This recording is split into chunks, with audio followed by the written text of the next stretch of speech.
사랑하는 여러분, 오늘 우리는 노동주의를 지켜 예배하려고 합니다. 하나님은 창조라는 노동을 통해 저 여러분을 또한 이 세상과 만물을 존재하게 하셨으며 오늘도 쉬지 않는 하나님의 노동으로 이 세계가 보존되고 있음을 믿습니다. 이처럼 노동은 세상을 구성해가는 창조성이며 또한 세상을 돌보는 사랑입니다. 그러므로 우리는 노동할수록 더 창조적인 인간이 되며 더 사랑하는 인간이 되어야 합니다. 그러나 오늘 우리가 사는 세상에서 우리의 노동은 창조성도 사랑도 아닌 그저 돈으로 사고 파는 상품에 지나지 않게 되었습니다. 이 세상을 구성하고 돌보는 노동자 역시 얼마든지 쓰다 버릴 수 있는, 어느 때든지 되채해 버릴 수 있는 물건에 지나지 않게 되었습니다. 그리하여 오늘 우리가 사는 사회는 하루에도 7, 8명의 노동자가 살아서 퇴근하지 못하는 상황을 현실로 인정하는 극도로 위험하고 잔인한 사회가 되고 말았습니다. 오늘 우리가 드리는 노동주일 예배를 통해 우리의 마음에서부터 노동의 거룩함이 되살아나기를, 그리하여 우리의 노동이 다시 세상을 구성하고 세상을 돌보는 창조와 사랑의 노동이 되기를 간구하며 이제 증울림 소리를 따라 예배로 나아가겠습니다.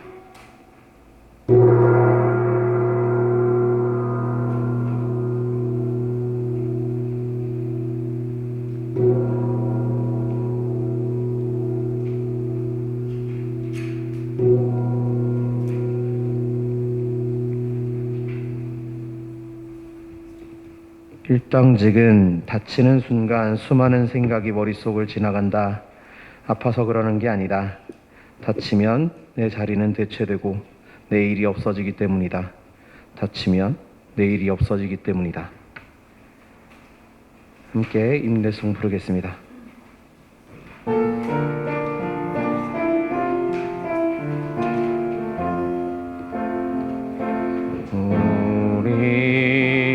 오늘은 혼자가 아니다.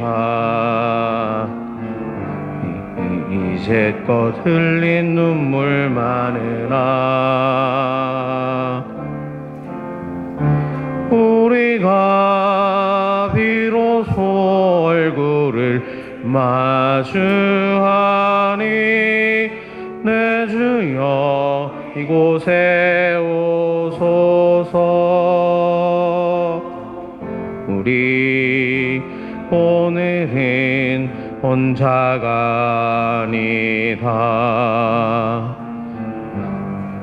이제껏 흘린 눈물 많으나 우리가 비로소 얼굴을 마주하니 내 주여 이곳에 오소서.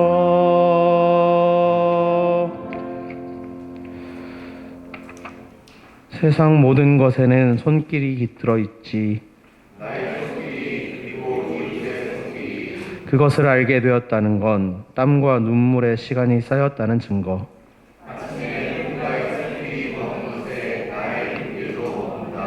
내 삶에는 주님의 손길이 깃들어 있지. 그것을 알게 되었다는 건 기도와 눈물의 시간이 쌓였다는 증거.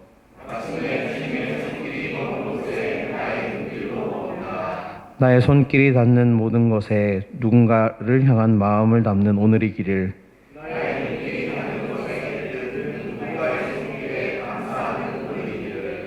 우리 손길과 눈길이 마주쳐 노래되는 오늘이기를. 양정 집사님 나오셔서 늘 대표해서 기도해 주시겠습니다. 사랑의 주님, 노동절을 맞아 노동자를 위한 예배를 드립니다. 제가 일하는 곳은 비정규직 노동자를 위한 곳입니다.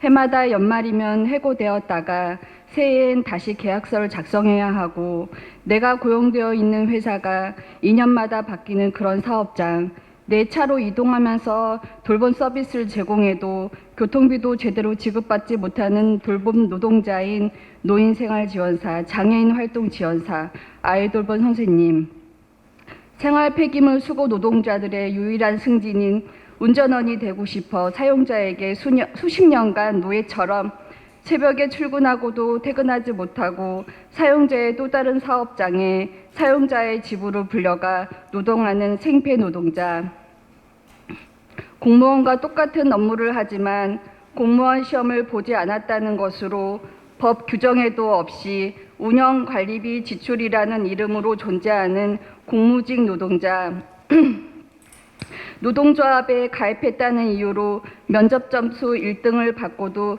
승진시험에 불합격받은 생활체육 선생님, 식대 산입 등 편법으로 겨우 최저생계비에 맞춰 급여를 받고 있는 대법원, 고등법원, 가정법원 등 법원 시설 미화 노동자, 2019년 파업으로 한국도로공사 톨게이트 수납원들이 정규직화되었으나 파업 중에 기물 파손했다 하여 손해배상 청구 같은 민사소송을 사측이 제기하여 아직도 그 비용을 지급하고 있는 사업장, 1년 전 노동절 5월 1일 당일 건설 노동자 양해동은 노조 활동을 했던 것인데 공갈 협박대란이 자존심이 허락하지 않는다며 춘천지법 강릉지원에서 분신했습니다.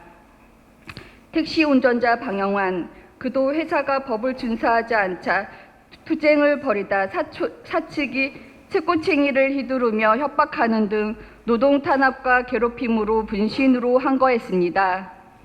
그리고 이 자리 이한비 PD, CJ ENM의 밤샘 촬영 등의 고강도 장시간 노동의 괴로움을 호소하며 방송 현장의 노동 실태를 고발하며 스스로 별이되었습니다.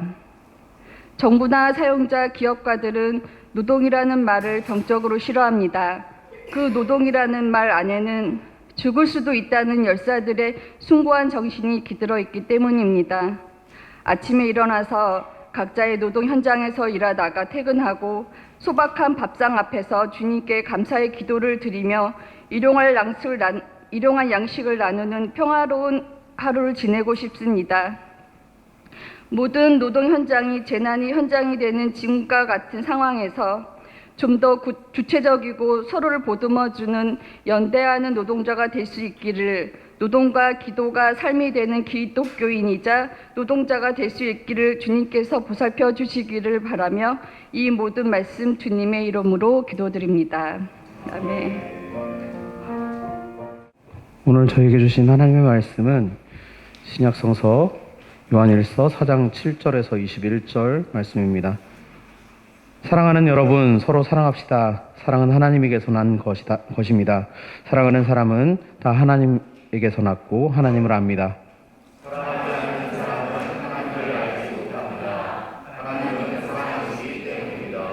하나님의 사랑이 우리에게 이렇게 드러났으니 곧 하나님이 자기 외아들을 세상에 보내주셔서 우리로 하여금 그로 말미암아 살게 해주신 것입니다.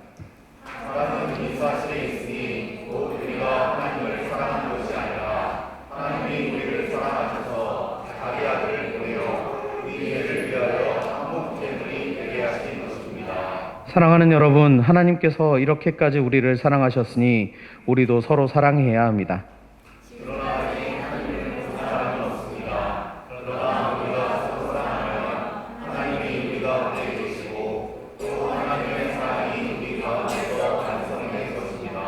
하나님이 우리에게 자기 영을 나누어 주셨습니다. 이것으로 우리가 하나님 안에 있고 또 하나님이 우리 안에 계시다는 것을 우리는 압니다.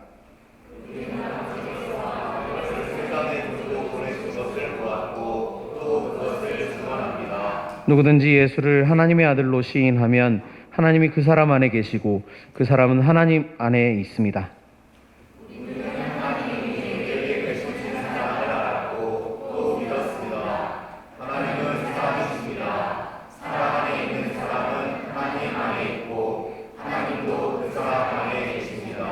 사랑이 우리에게서 완성되었다는 사실은 이 점에 있으니 곧 우리로 하여금 심판날의 담대함을 가지게 하려는 것입니다.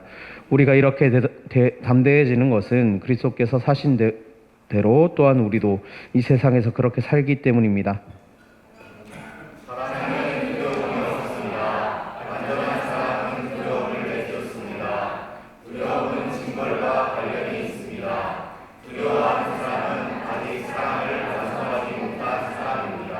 우리가 사랑하는 것은 하나님이 우리를 먼저 사랑하셨기 때문입니다.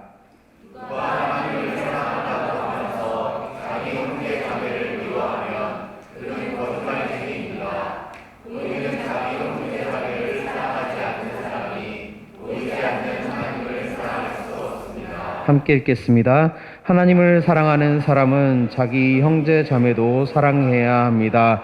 우리는 이 계명을 주님에게서 받았습니다. 아멘.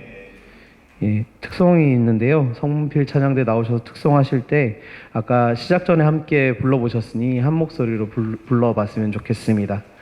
성문필 찬양대 나와서 특송하시겠습니다.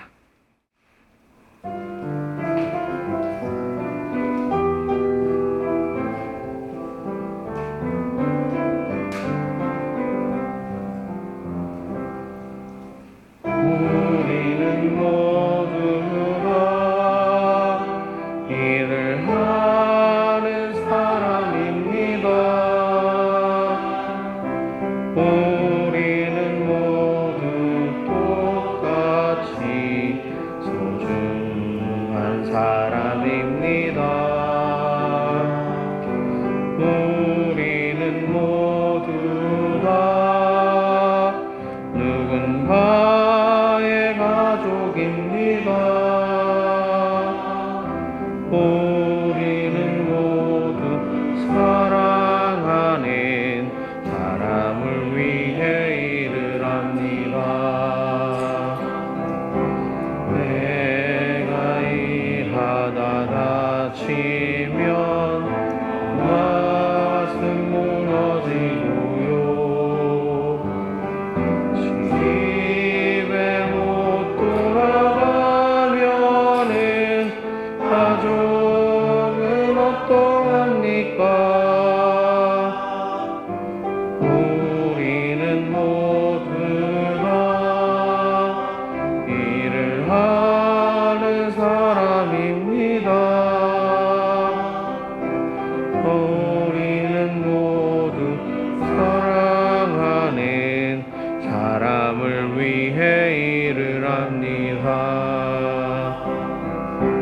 저녁엔 집에서 쉬고 휴일에는 여행도 가는 그런 평범한 일들이 나는 어려운가요? 우리는 모두 다 하는 사람입니다. 우리는 모두 사같이 소중한 사람입니다. 우리는 모두 다 누군가의 가족입니다. 우리는 모두 사랑하는 사람을 위해 일을 합니다. 우리는 모두 사랑하는 사람을 위해 일을 합니다. 네, 한 주간 잘 지내셨나요? 네. 매일 보는 분도 계시고 오늘 처음 보는 분도 계시는데 이렇게 인사 전합니다. 오늘은 부활 후 5번째 주일이고요. 동시에 교단 총회에서 제정한 총회 노동주일입니다. 이 땅의 노동자에게 어둠처럼 가해지는 차별과 혐오, 무관심과 억압을 물리치는 살아있는 참 빛이 되신 부활하신 예수 그리스도의 은총이 성문박교회 교우들과 예배에 참석해 주신 모든 분에게 그리고 이 땅의 노동자에게 가득하기를 간절히 축원합니다. 네, 퀴즈 하나 드리겠습니다. 오늘 4월 28일이 혹시 무슨 날인지 아신가요? 네, 네 맞습니다. 짠 거 아닙니다. 네. 노동주일로 지켜질 오늘이 마침 4월 28일 세계 노동기구가 정한 세계 산재 사망 노동자 추모의 날입니다. 그래서 이날을 노동주일로 함께 지키는 것은 굉장히 뜻깊은 일이라고 생각합니다.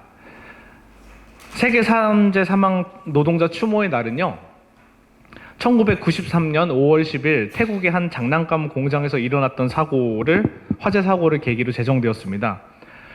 그 공장에서 그 흔한 화재 경보기조차 없었던 그 열악한 공장에서 화재 사고로 인해서 174명의 여성 노동자를 비롯한 188명의 노동자가 사망했고 500여 명의 중상자가 발생했습니다.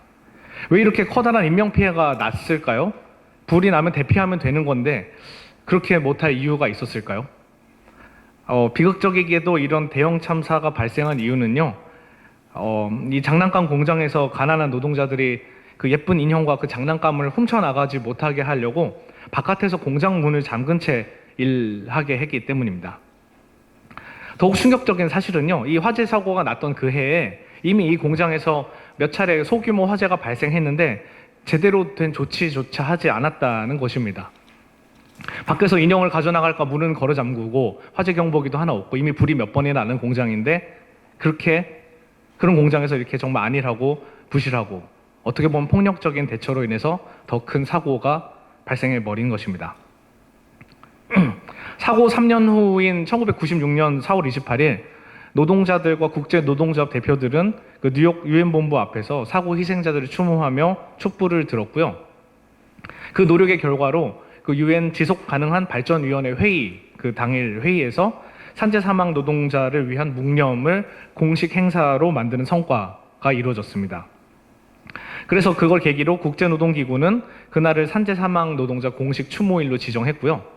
한국도 2011년부터 4월 28일을 맞이해서 해마다 추모 행사를 이어오고 있습니다. 우리나라 통계청에서 제공하는 자료가 있는데요. 국제통계 자료에 따르면요.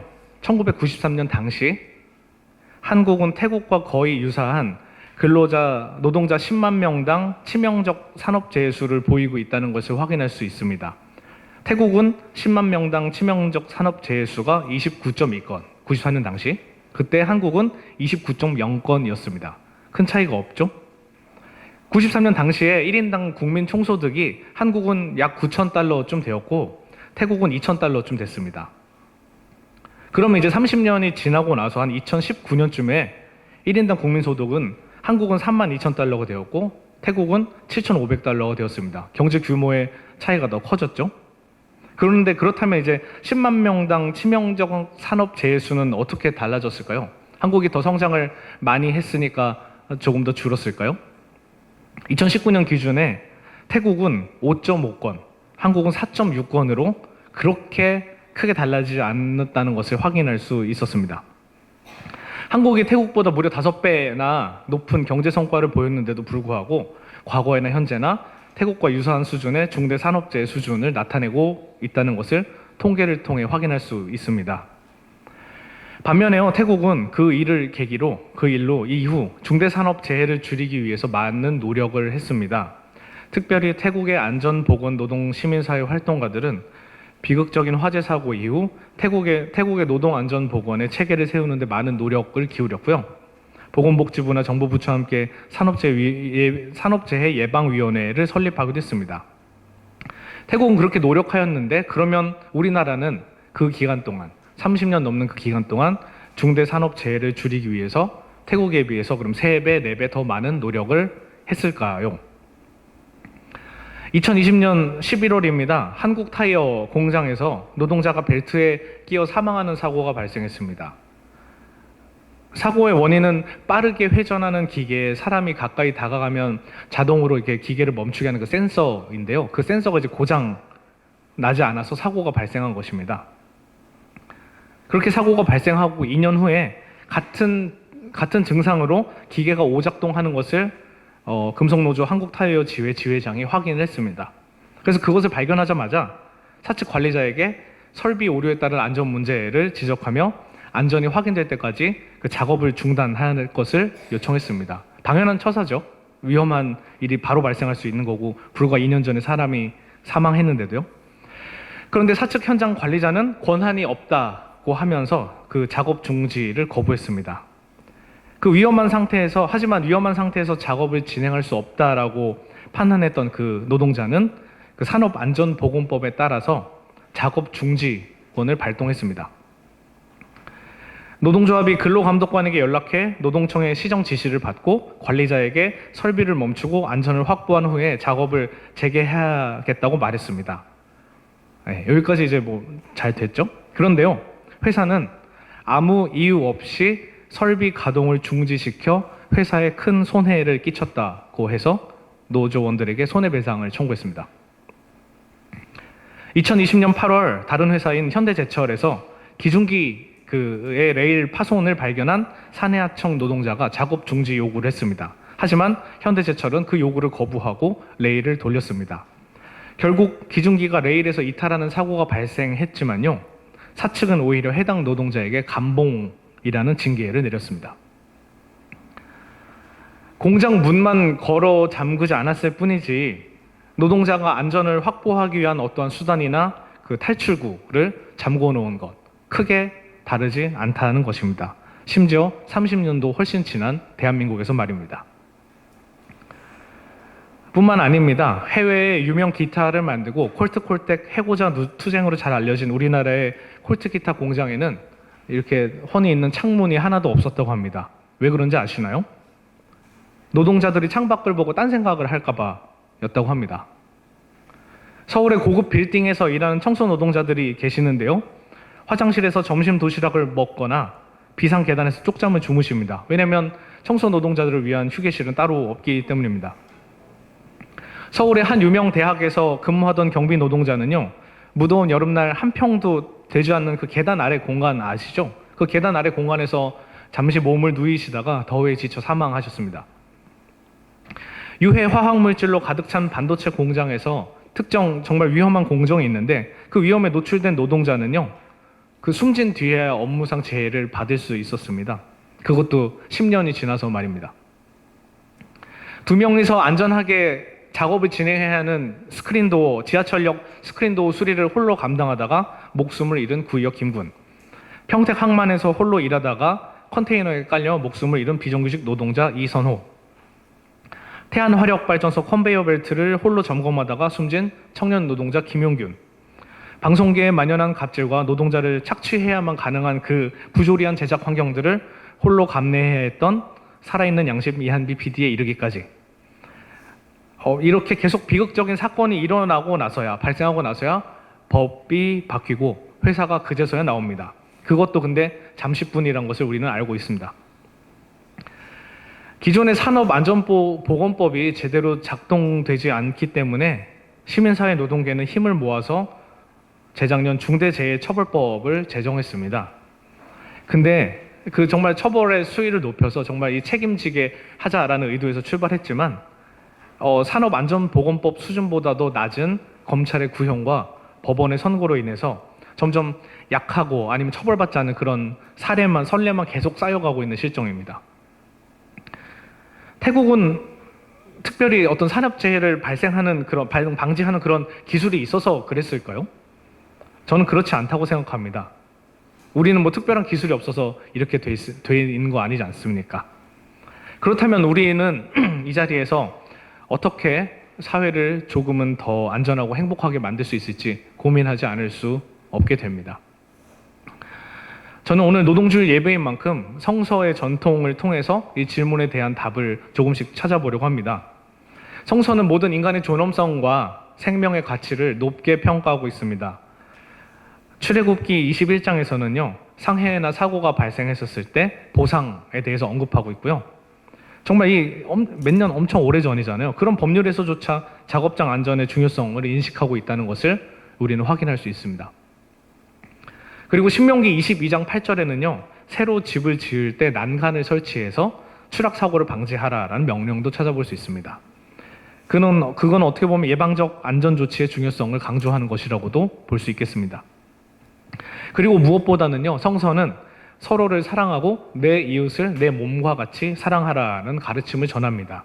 이게 성서의 가장 중요한 계명이 되고 이것을 황금률이라고도 부를 만큼 중요한 건데요. 우리는 그것을 통해서 사업주와 관리자가 노동자의 안전을 책임지고 그리고 위험으로부터 보호하기 위해서 정말 최선을 다해야 한다는 원칙을 어렵지 않게 우리는 그 복음서 말씀에서 발견할 수 있습니다.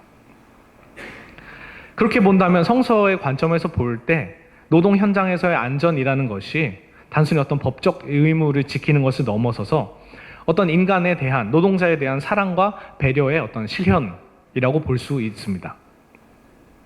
따라서 성서의 시각에서 산재 예방이라는 것이 단순히 사고를 줄이는 어떤 기술적인 문제를 말하는 것이 아니라 인간의 존엄과 생명을 보호하고 우리 서로를 사랑하는 이웃으로서의 책임을 다하는 근본적인 문제에 관해서 이야기하고 있다라고 우리는 성서를 통해 알 수 있게 되는 것입니다. 이 관점은 오늘날도 동일하게 적용됩니다. 산업안전보건관리뿐만 아니라 그 노동자가 속한 작업장, 회사 그 모든 곳에서 노동자의 안전과 건강을 사업주와 노동자 모두가 최우선으로 고려해야 한다라는 필요성을 우리는 성서를 통해 확인할 수 있습니다. 오늘 특송으로도 함께 불렀던 것처럼요, 우리는 사랑하는 사람을 위해서 일을 합니다. 다 함께 행복하게 살기 위해서 조금 힘든 일도 참고 일하고 있습니다. 여기 계신 분들도 마찬가지죠. 사랑하는 분들을 위해서 지금 일하고 계신 거 아닌가요? 그리고 이 사회가 조금 더 나아지기 위해서 정말 내 시간과 노력, 에너지를 기울이고요. 조금 더 안전한 사회를 만들기 위해서 우리는 때로 피켓을 들고 광장에 서기도 합니다. 그 모든 것이 우리의 노동이며 사랑입니다. 사랑이신 하나님의 거룩한 노동으로 우리는 창조되었습니다. 그래서 창조된 우리는 하나님의 대리자로 이 세상에 사랑을 짓고 평화를 일구고 정의를 세워갑니다. 그래서 오늘 성서의 본문, 요한일서의 본문은요, 이 모든 행동, 인간의 거룩한 노동과 인간의 숭고한 사랑을 한마디로 줄여서 사랑하는 사람들이여 서로 사랑합시다 라고 정말 단언합니다.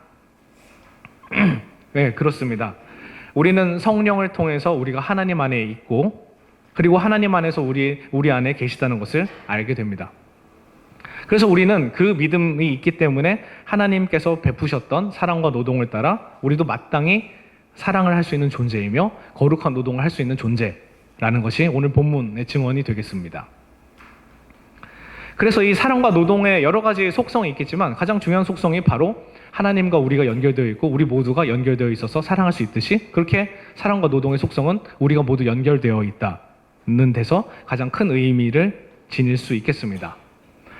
우리는 사랑 안에서 하나님과 연결되어 있습니다. 그리고 성령 안에서 우리 서로 연결되어 있습니다. 우리는 그렇게 서로를 사랑하면서 서로를 신뢰하고 서로를 위로하고 서로에게 배울 수 있습니다. 우리의 노동 역시 마찬가지입니다. 어떤 위계 질서적인 관계 구조 안에서는 약자의 착취만 있을 뿐입니다. 소외된 사랑과 노동을 통해서 우리는 어떤 보람이나 기쁨도 찾을 수 없습니다. 노동 안에서 관계 대신에 합리성을 가장한 이윤 창출, 그 효율성을 중요시하는 자본주의 사회의 노동 과정은요, 인간을 서로 사랑하게 만드는 것이 아니라 서로 반목하게 하고 우리가 함께 있어야 하는 그 공간, 작업장을 포함한 우리 모든 마음의 공간을 점점 축소시켜 버렸다는 것입니다. 연결되어 있다는 것은 무슨 말일까요? 그것은 우리 모두가 소외가 아니라 공동체를 향해서 나아가고 있다는 말이기도 합니다. 그렇기 때문에 어떤 억압적인 관계나 어떤 진정한 인간의 자유와 욕망을 배제하는 세상 속에서 우리는 연결되어 있기 때문에 소외된 노동의 세계에서 우리는 사랑을 바라고 그 사랑과 연대를 향해 더 나아간다는 말입니다. 그래서 좋은 노동이라는 것은 정말 우리 삶의 어떤 사회적인 관련성을 조금 더 풍성하게 해주는 것이겠고요.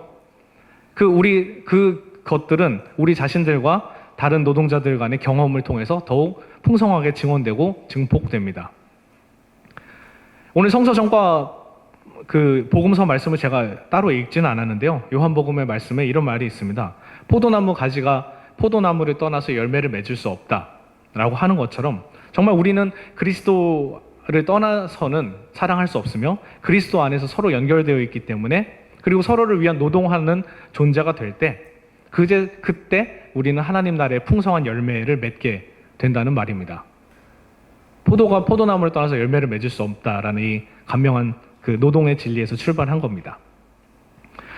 오늘 함께 읽으신 본문 12절에 보시면요.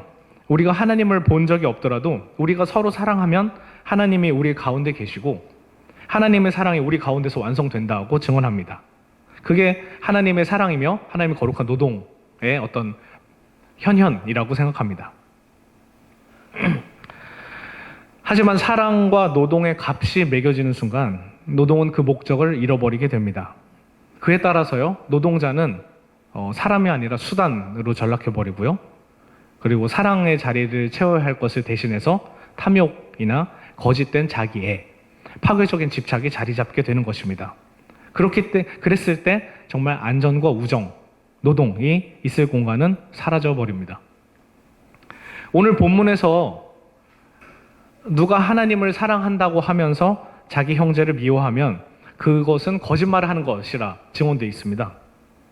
눈앞에 자기 형제 자매를 사랑하지 않으면서 어떻게 보이지 않는 하나님을 사랑할 수 있겠느냐라는 이 사도 요한의 말입니다. 마찬가지일 것입니다. 우리가 하나님을 믿는다고 하면서 우리 사회의 참사들과 산업재해의 발생을 우리가 지켜볼 수만 없다는 것입니다. 그게 그대로 몇 년째, 30년째 그대로 비슷한 수치를 보인다는 것은 어떻게 보면 우리가 하나님을 향한 사랑에 그것이 참된 것이 아니다를 증언하는 것일지도 모르겠습니다. 이 사랑이란 거 참 복잡합니다. 일하면서 때로는 사람들은요, 심지어 사랑이란 이름으로, 사랑이 소외돼도 문제겠지만 사랑이란 이름으로 자기 착취에 몰두할 때도 있습니다. 잘 아시는 테슬라 최고 경영자 일론 머스크는요, 주당 일주일당 100시간 이상 일한다고 합니다. 100시간 일하실 수 있나요? 그렇게 가르쳐요. 열심히 일을 하고 일을 사랑하라라고 조언합니다. 네, 우리는 이런 말 자주 듣죠. 사명감을 가지고 열악한 환경에서도 묵묵히 일해라라는 말도 듣고요. SNS에서 동기부여를 위해서 막 그런 말 있죠. 사랑하는 것을 일로 삼아라. 그러면 평생 일을 안 해도 된다. 웃음이 나올 수밖에 없습니다. 예. 맞는 말이기도 한데요. 사랑이라는 이름은 때로는 계속 자기 착취를 하고 있는 것이 아닌가 돌아보자는 말입니다. 일의 성취감이 근원이 되어야 한다. 일의 성취감이 근원이 되어야 한다는 생각이 이제 우리 사회 어떻게 보면 상식처럼 뿌리 내리고 있습니다. 고도로 성장했던 사회가 내걸었던 정말 일이 좋아서 하는 거, 캐치프레이즈가 과연 성공했는지 모르겠지만 지금의 노동 환경 한번 돌아봤었을 때 그 말이 과연 쉽게 나올까? 고되게 힘들게 일하는 노동자한테 일을 사랑하라는 말이 어떻게 들릴까요? 우리 산재사망 OECD 지금 1위, 2위를 달리고 있는 이 세상 속에서 일을 사랑하라는 말은 도대체 어떻게 들릴까요? 현대 노동자들은 그 어느 때보다 많이 일하고 있습니다. 기술이 발전해서요, 일이 끝나도 대기 상태에 놓이고요, 하고 있는 일은 지금 클라우드에 계속 저장돼서 돌아가고 있습니다. 카톡이 24시간 울리고 있고요, SNS가 활성화된 요즘 특히 더 합니다. 이런 상황에서 어떻게 보면은 노동을 사랑하라, 일을 사랑하라는 미명 하에 벌어지는 수많은 자기 착취, 그로 인한 타인의 피로가 더해지고 있는지도 모르겠습니다. 사랑과 노동을 또 가장 역설적으로 보여주는 직업군이 하나 있는데요. 서비스직 직업군일 것입니다. 오죽하면 감정노동이라는 말이 생겨났는데요. 직업상 고객을 대할 때 자신의 감정이 좋거나 슬프거나 화난 상황이 있다 하더라도 회사에서 요구하는 감정과 표현, 얼굴과 태도, 그것을 보여줘야 하는 노동의 종류를 말합니다. 실제 사례인데요. 고객님 사랑합니다 하고 웃으며 친절히 다가가서 표를 확인하려던 승무원에게 주먹이 날아갔습니다. 콜센터 노동자들에게 반말과 욕설은 기본입니다. 하지만 노동자들은 이 일들을 감내해야 합니다. 그것도 웃는 얼굴로 말입니다. 그로 인한 정신적 피해는 계산되지 않고요. 정말 다행히도 감정노동자 종사자의 권리보호와 고객의 폭언 등으로 인한 건강장애 예방 조치들이 조례와 법령으로 생겨나고 있지만 그게 이제 채 10년도 되지 않은 것입니다. 이와 정반대의 경우도 있습니다. 그림자 노동이란 말 혹시 들어보셨습니까? 그게 그림자처럼 굳은 일을 도맡아서 한 노동이란 말이 아니라요. 매장이나 햄버거 가게에서 셀프 계산대 많이 보셨죠? 구매자가 바코드도 찍고 포장도 하고 구입도 하고 심지어 주문번호가 뜨면 내가 음식을 받으러 가고 음식 다 먹으면은 쓰레기랑 음료를 지정된 쓰레기통에 분리해서 하는 일까지 구매자가 다 하죠. 셀프라는 말 되게 좀 편한 말입니다. 셀프라는 말 그럴싸한 말인데 그런 모습 뒤에서 노동의 생산성과 효율성을 강조하는 사회가 있다는 것을 우리는 쉽게 깨닫지 못합니다. 경쟁사회에서 기업들은 이런 그림자 노동의 비중을 점점 늘려서요. 상품의 가격을 낮추려고 하고 있습니다. 그렇기 때문에 그림자 노동을 하는 고객 혹은 자동화 기계의 서비스 업무가 모두 전가되고 그렇게 되면 결과적으로 노동할 수 있는 서로가 만날 수 있는 기회는 점점 사라지고 사회 공동체가 약해지고 그렇게 됨에 따라 우리는 정말 고립되어 버린 자급자족인 상태가 돼서 고립돼 버립니다. 그러다 보면 우리는 어느 순간 카페 직원과 상냥한 인사마저 나눌 기회조차 점점 없어져 버린지도 모르겠습니다. 오늘 부활 후 5번째 주일이고요. 그리고 노동주일이고요. 그리고 세계 산재 노동자 추모의 날입니다. 노동하는 우리가 부활이며 사랑이신 그리스도와 어떻게 연결되어 있는지, 그리고 우리가 어떻게 서로 노동하며 연결을 힘써야 하는지 성서의 가르침을 통해 알아보았습니다. 그리고 동시에 지금 빠르게 변화하는 사회 속에서 산업재해가 어떻게 일어나고 있는지, 그 원인이 무엇인지, 정말 우리 사회에서 가장 필요한 그 노동과 사랑을 질식시키는 사회는 어떤 방향으로 가고 있는지에 대해서 함께 고민해 보았습니다. 사랑하는 여러분, 하나님께서 이렇게까지 우리를 사랑하셨으니 우리도 서로 사랑해야 한다는 이 요한 사도의 말씀을 특별히 노동 현장에서 일하는 그 순간에 나에게 한번 적용해 보셨으면 좋겠습니다. 더불어서 성령으로 우리는 하나님 안에 있기 때문에 하나님의 사랑이 우리 안에서 완성될 때까지 힘써 살자라는 요한 사도의 말씀에 힘을 얻으셨으면 좋겠습니다. 이제 말씀을 맺으면서 함께 한 주간 품고 갈 질문을 드리려고 하는데요. 여기 노동주일 묵상집을 안 가져와서 너무 안타까운데 들고 오는 거 깜빡했어요. 있다고 생각해 주세요. 노동주일 묵상집으로 노동주간 묵상도 함께 하시고요.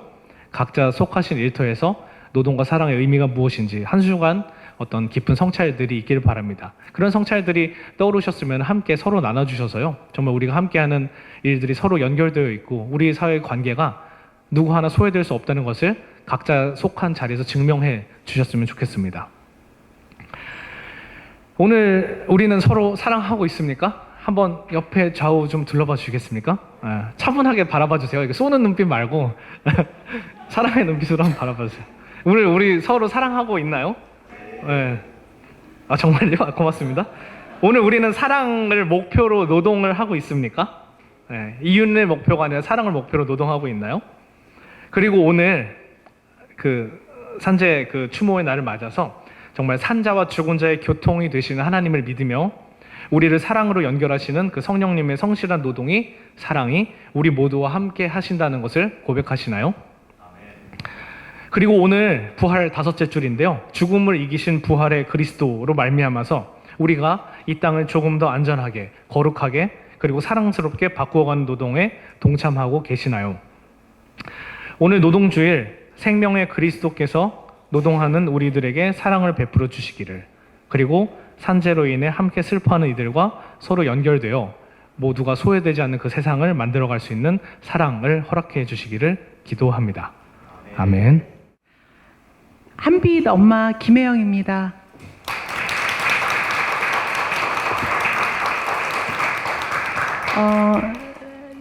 그 70년대 후반에 청주에서 대학을 다녔어요. 근데 그때 우리 대학교 도로 앞에 산업선교회라는 그 팻말이 있었어요. 그 속으로 들어가면 산업선교회가 있었고, 근데 저는 그때 얼마나 사범대학에 교사가 될 꿈을 안고 있었기 때문에 얼마나 시골 사람으로서, 시골 아이로서 순진했고 산업선교회가 많이 너무나 큰 무서운 존재였었어요. 그렇지만 훌륭한 일을 하고 있다는 걸 알지만, 그리고 이제 이어서 성문박 교회에 대한 뉴스를 신문을 통해서 볼 수 있었죠. 그때는 뭐 인터넷 이런 게 없었을 때니까. 그래서 산업선교회하고 성문박교회는 저에게는 그 20대부터 어떤 전설적인 존재로 가슴에 남았었는데, 이렇게 한빛을 인연으로 제가 지금 이렇게 노동주일 기념예배에, 성문박교회 기념예배에 이렇게 초대된 것을 저는 한빛에게도 되게 고맙지만 하느님이 저에게 주신 큰 선물이 그 은혜라고 생각하면서 오늘 너무 기쁘고 가벼운 마음으로 왔습니다. 그래서 만나뵙게 돼서 너무 좋습니다. 지금 벌써 한빛이 간지, 하늘로 간지 8년이 돼가요. 근데 여기서 한빛에 대해서 처음 듣는 사람도 물론 있으시겠지만, 그 한빛은 2016년도에 그 TVN 드라마 혼술남녀라는 게 있었어요. 그 드라마의 신입 PD였었죠. PD였는데, 한빛이 그 영상, 드라마를 통해서 세상을 변화시키는 그런 PD가 되겠다 해갖고 PD가 되기 위한 것도 굉장히 공부도 많이 해야 되고 고생을 많이 하더라고요. 그래서 공부도 열심히 하는 것 같고 스터디도 많이 하고 그래서 이제 TVN에 입사를 했어요. 근데 딱 들어가서 1년 동안 혼술남녀 그 촬영 현장에 있으면서 방송 제작 환경이 너무 노동 조건이 열악하고 그다음에 한빛이 가장 큰 고민이 뭐냐면 자기는 정규직이고 관리직이지만 그 카메라 뒤에 있는 너무나 많은 스태프들 혼술남녀 촬영하는데도 거의 90명 이상이 비정규직이고 5명 정도가 한빛이 매일 막내인 5명 정도가 정규직이었대요. 그래서 그 90명이 넘는 작가, 노동직, 일용직, 스태프들 이런 비정규직에 대한 혐오나 차별 이런 게 너무나 만연했고 그래서 이래도 되는 건가 자기는 대학교 때 비정규직에 대한 그 운동을 좀 했었고 공부를 했는데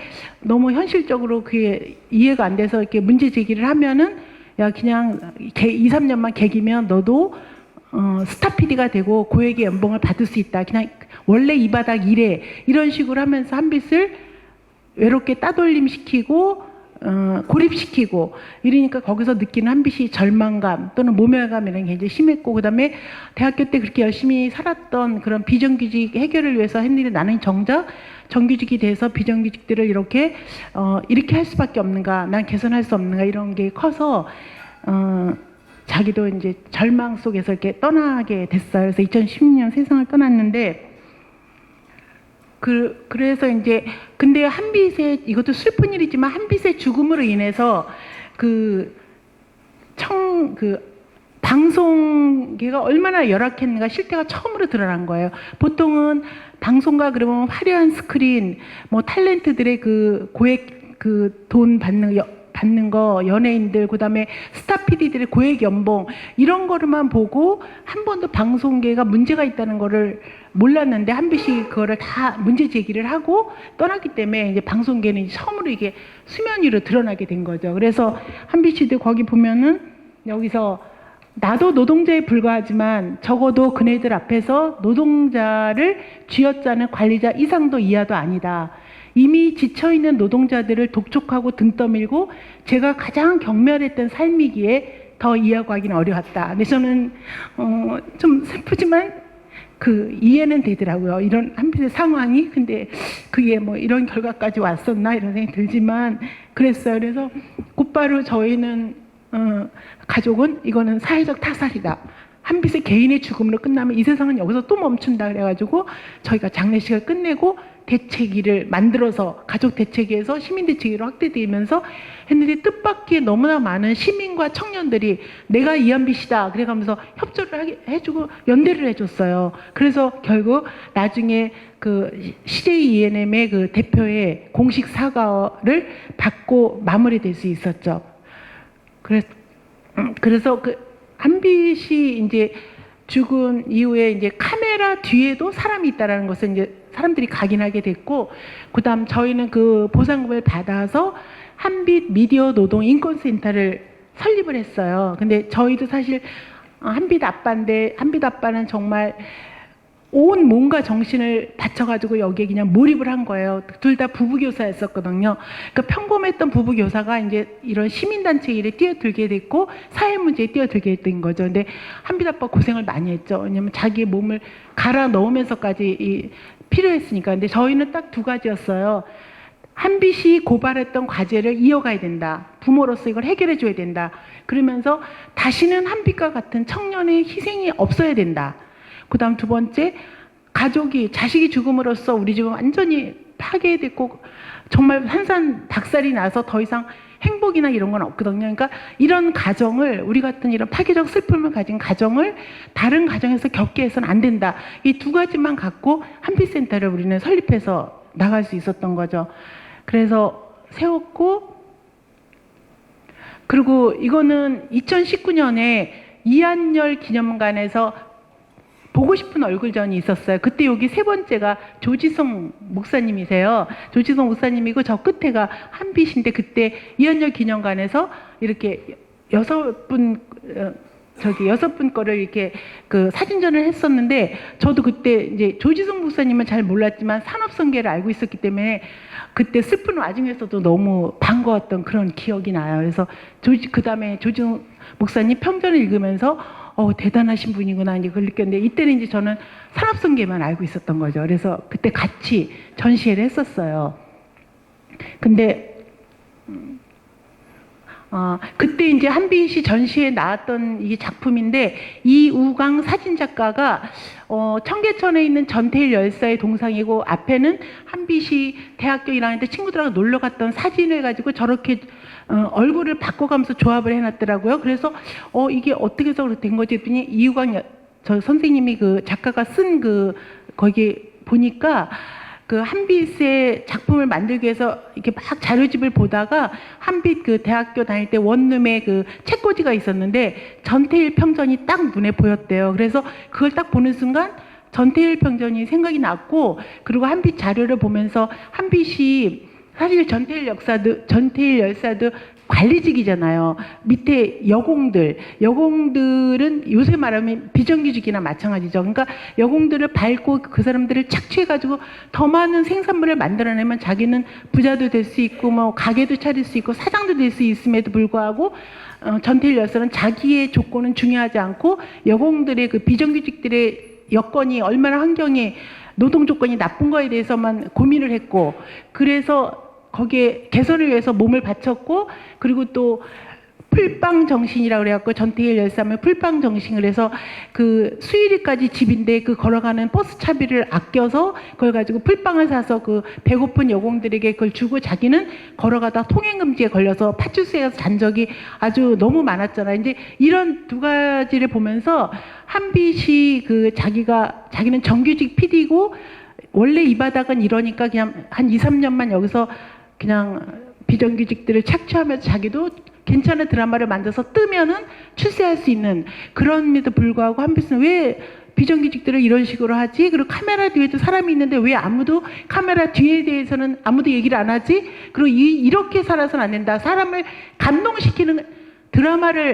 콘텐츠를 만들면서 정작 카메라 앞에서 뒤에서 일하는 사람들은 전혀 행복하지 않은, 이건 뭔가 문제가 있다, 이런 생각을 했던 것이 전태일 열사의, 자기는 이제 관리직임에도 불구하고 정규직인데 자기가 아닌 비정규직의 노동 조건에 관심이 있었다는 거, 그것 때문에 개선을 위해서 힘들어했다는 거, 이 문제하고, 그다음에 한빛이 나중에 가서 보니까 죽고 나서 이렇게 통장 정리 이런 거 보니까 후원금을 엄청 많이 냈더라고요. 모든 곳에. 그러니까 자기가 노동 현장에 가지 못하고 돈을 버는 거에 대해서 그런 부담이 있었나 봐요. 나중에 일기책 같은 걸 보니까는.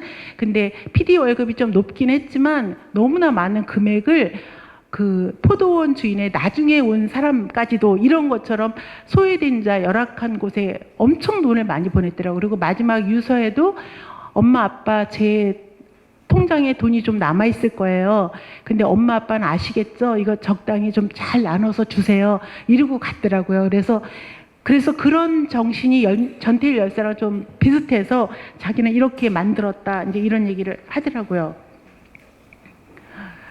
그리고 이제 한빛이 간 다음에 여러 가지 자료들을 저희들 늦게 알았죠.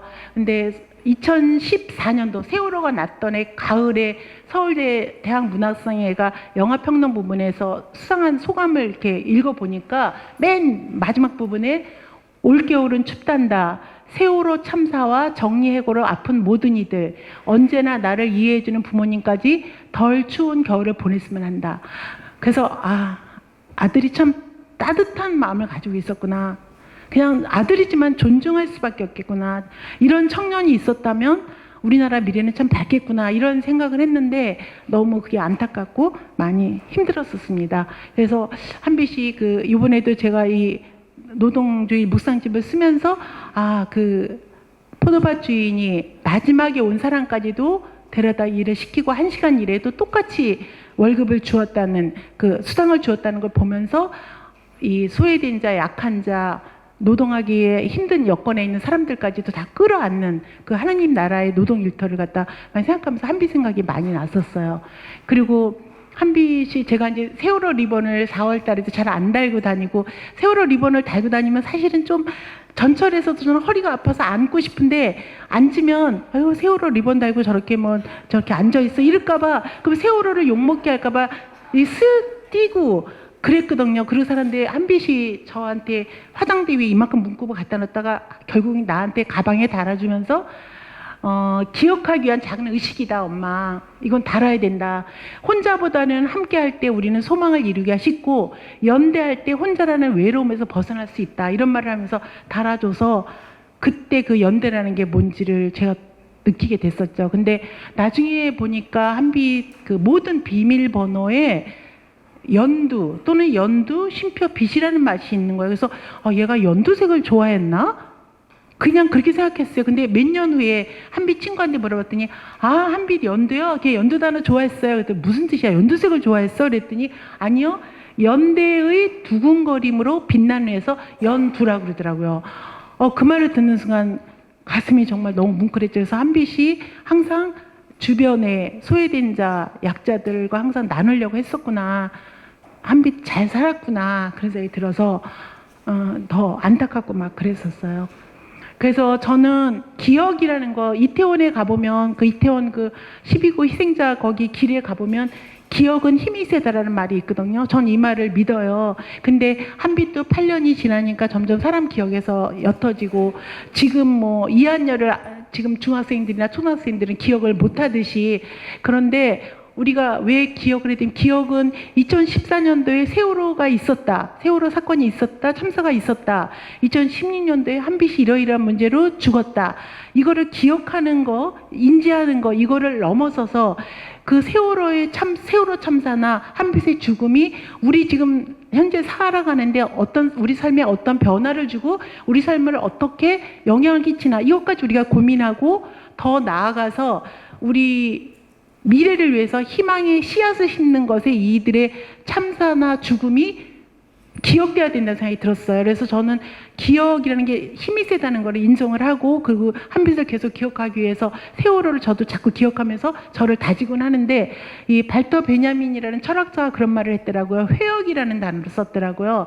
단순한 과거 해상의 기억이 아니라 현재를 살고 있는 우리들의 연대와 실천의 기억이 결국 회역이다. 그래서 회역이라는 단어를 계속 저는 생각을 많이 하고 살고 있습니다. 그래서 최소한 세월호의 이름이 잊히지 않아야 한빛을 기억해야지만, 아니면 산업선교의 그 이름이 잊히지 않아야지 성몽박 교회라는 그 교회 이름 우리가 계속 기억해야지만 이 세상에 죽음의 고리를 끊을 수 있고 더 좋은 사회, 안전하고 좋은 세상을 만든다는 그런 생각을 가지고, 저는 항상 그 부담이지만 그걸 거룩한 부담으로 생각하면서 저도 죽는 날까지 얼마큼까지 제가 활동할지 모르나 연대의 두근거림으로 빛나는 그런 삶을 살겠다, 그런 생각을 하고 있습니다.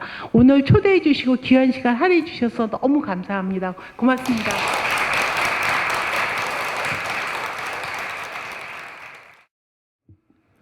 내가 여러분에게 전해준 것은 주님께 전해받은 것입니다.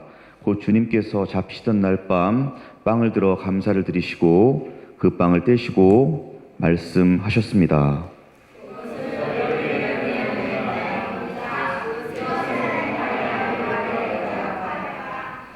식후에 잔을 들어 감사를 드리시고 그 잔을 나누어 주시며 또한 이렇게 말씀하셨습니다.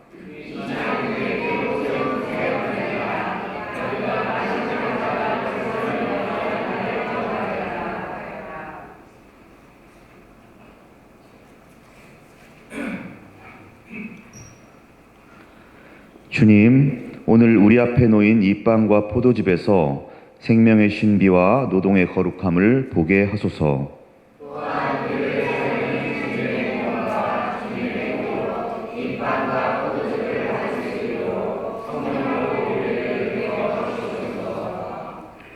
하늘과 땅과 사람의 수고를 힘입어 밭에 흩어진 밀알들은 밀이삭이 되고 밀이삭은 다시 빵이 되어 우리 앞에 놓였습니다.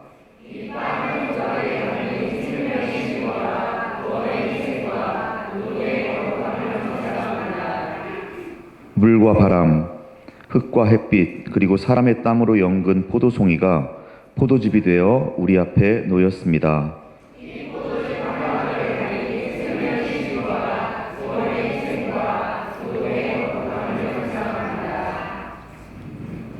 생명의 신리와 구원의 희생과 노동의 거룩함을 회복하여 이 땅의 아픔을 치유하고 평화와 정의의 새날이 속히 임하기를 간구하며 한마음으로 주님께서 가르쳐 주신 기도를 드립시다.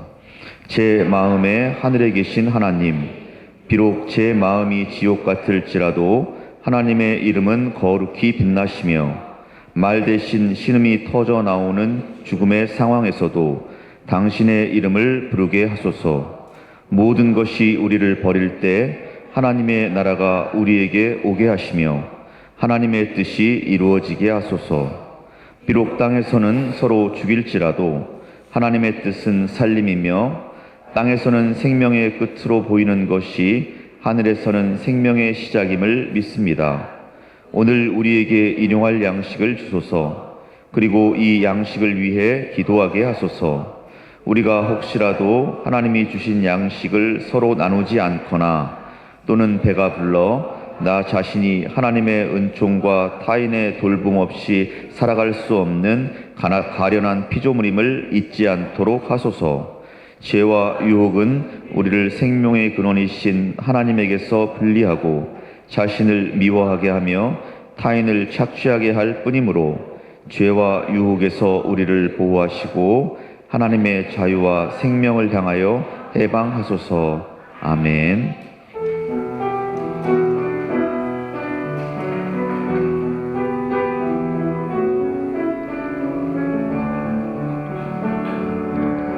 잠깐만 내려줄게요.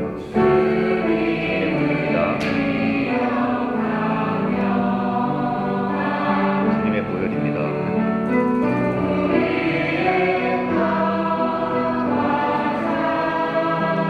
주님의 몸입니다. 조심히 흘려요. 아멘.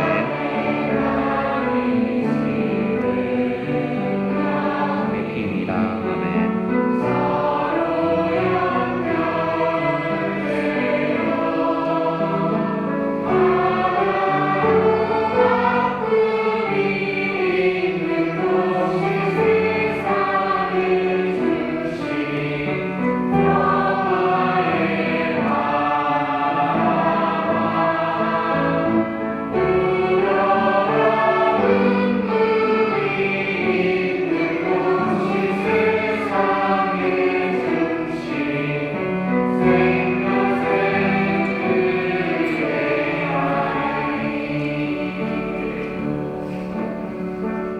감사의 기도를 함께 드리겠습니다. 어두운 세상에 햇빛처럼 오시는 주님, 이 자리에 함께 선 우리가 주님의 몸과 피에 참여함으로 우리 안의 모든 어둠을 걷어내고 이제 하나님의 나라를 살아내고자 합니다.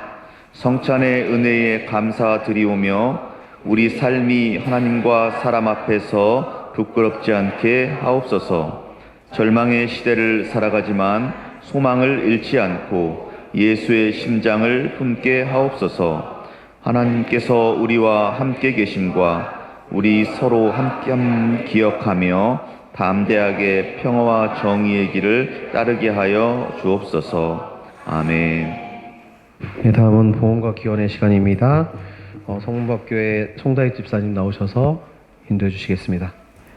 하나님, 이 예물을 받아주셔서 감사합니다. 주님이 노동으로 이 세상을 만드시고 노동으로 지탱해 주시고 노동으로 저희를 지켜주셔서 저희도 일터에서 일하고 벌고 나눈 뒤에 무사히 돌아와 오늘 이 예물을 갖고 왔습니다. 오늘 저희 예배로 어제도 일하시고 오늘도 일하시는 당신의 모습을 아주 많이 닮은 노동자들을 기억합니다. 우리의 생명과 몸과 마음의 건강을 위하여 노동하는 많은 이들을 기억합니다. 빛을 빛으로 받아들이지 못하고 노동을 노동으로 존중하지 못하는 우리가 업신여기고 죽음으로 내몰고 간 예수님을 닮은 그 많은 노동자들을 기억합니다. 이 사회의 양심과 욕심이 대결하는 그 최전선에서 돈보다는 생명이 우선이라고 외치는 노동자들을 기억합니다. 그들의 선한 싸움에 우리가 동참하고 작은 보탬이 될 수 있도록 이 예물을 사용해 주십시오. 몫으로 태어나 사랑의 노동으로 하나님 나라 운동을 펼치다가 우리에게 그 길을 가르쳐 주신 우리의 주 예수 그리스도의 이름으로 이 모든 것을 기도합니다. 예, 파송회전 시간입니다. 다짐과 결단입니다. 함께 불편하지 않으신 분들이 일어나 주시면 감사하겠습니다. 한 절씩 교독하도록 하겠습니다. 예수 그리스도를 믿는 교회 성도로서 우리는 태초에 세상을 창조하며 노동하신 하나님을 온 마음으로 사랑하고 우리의 이웃인 노동자를 우리의 몸처럼 사랑하겠다.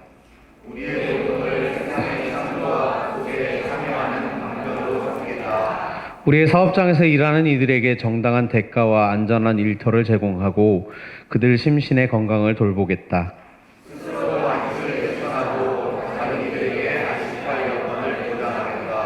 우리 공동체 속 보이지 않는 돌봄의 노동을 인식하고 그 짐을 나누어 들겠다.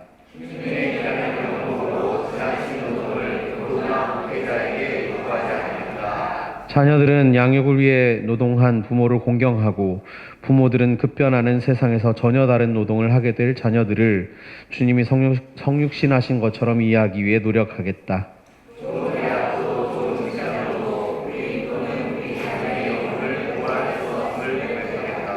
우리가 소비자의 자리에 앉았을 때에 우리가 아직 노동자였던 때를 기억하고 행동하겠다.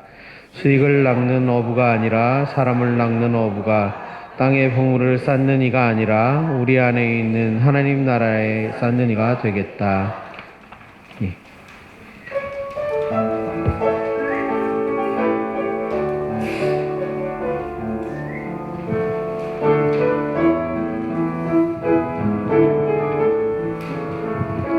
정의가 강물처럼 평화가 들불처럼 사랑이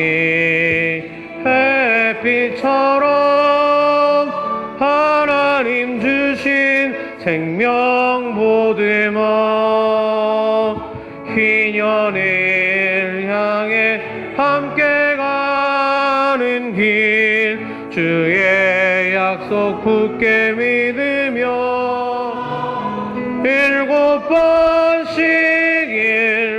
7번 넘어져도 약속을 굳게 믿으며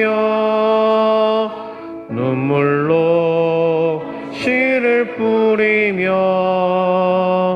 지나온 순환의 세월 보아라 우리 눈앞에 활짝 열린다.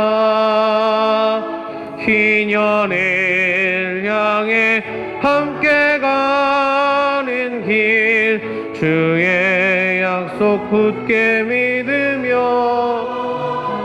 7번씩 7번 넘어져도 약속을 굳게 믿으며 예, 이제 주보에 나와 있는 대로 공동의 축도를 드리도록 하겠습니다. 함께 축도하도록 하겠습니다. 각자의 노동 현장에서 겪는 우리의 아픔 가운데 함께 하시는 생명의 주 예수 그리스도의 믿음과 어제보다 더 나은 오늘, 오늘보다 더 나은 내일의 약속을 주시는 정의의 주 하나님의 소망과 서로의 연약함을 헤아리며 우리 안에 차별과 혐오를 치유하도록 이끄시는 평화의 주 성령님의 사랑이 일터에서 하나님 나라를 꿈꾸며 자신의 삶을 신실하게 대표시켜 더욱 깊고 넓게 연대해 나아가는 모든 이들에게 늘 함께하길 간절히 축원합니다. 아멘.